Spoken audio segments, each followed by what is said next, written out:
الله چې چا نه خفه شي مال تنالي صحت تنالي کور تنالي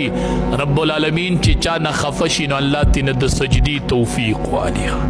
بے تندې الله ته نه لګي چې پینځه ټیمه دی الله ته تندې نه لګي پوه شه چې رب خفه دی رب ما نه خفه دی ما نه د سجدي توفیق رب اغستی دی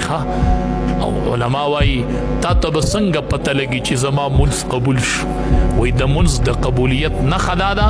چې کله یو منځ پسې دی بل منځ وکړو نو دا د مخکني منځ د قبولیت نښه ده چې د ماسخوتن منځ دی قبول شي نو سحر مانځله به پاس دا سحر منځ چې ته مستقل نه کوې نو دا به د یا د ماسخوتن منځ کې کوې یا به د ماسخوتن منځ صحیح وي په ټیم به وي خو ته به د ماسخوتن د مانځه نه پس چېرته په یو ګناه کې مبتلا کېږي ځکه درنه الله د شپې خفه شي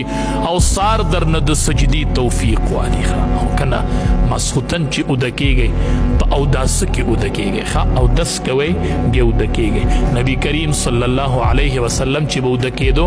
اودس به یې وکړو سر به یې منګس کو او سترګې مبارکې به یې تورې کړلې او لاس به یې داسې د ښي اننګي د لاندې کېښود او داسې به امام الانبیا اوده شو چې اوده کېږئ نو اوداسه کې اوده کېږئ ځکه دا مرګ دا خوب چې دی دا د مرګ غرور دی دا د مرګ غرور دی النوم اخو الموت پته نه لګي وایا که سم لمه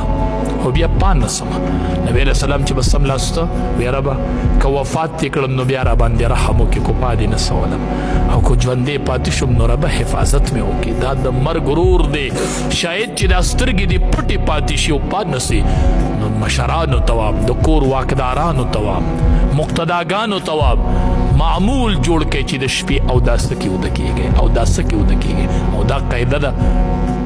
دا قانون دی چې کم حالت کې سړی ډیر وخت تیری پاغي کې ولا مرګ راځي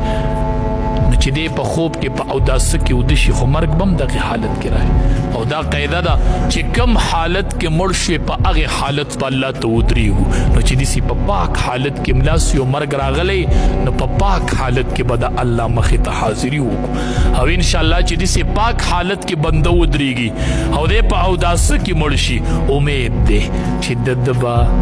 انشاءالله معامله برابري او علما وایي څوک چې په اوداسه کې ګرځي د ده نه به مونځ نه پاتې کېږي دا اهمه پیدا ده چې دنه به مونځ نه پاتې کېږي او بل اودس چې دی صلاح المؤمن دا د مؤمن اصلحه ده تماچه مه ګرځوه ټوپک مه ګرځوه اوداسه کې ګرځه دا د اصلحه ده اصلحه او چې د شپې سملې آیات الکرسي ووایي الله یو فرشته مقرر کړي د ساره پورې د حفاظت کوه نبی کریم صلی الله علیه وسلم بلال رضی الله تعالی عنہ ته فرمایي بلاله چې جنت مې ولیدو نو ستا د خپو اواز مې واورېدو په جنت کې ستا د خپو اواز اورې وی ته څه عمل کوي وی زما چې کله اودس مات شي سمدستي بل اودس کو بیا اودسه چېرته نه ګرځم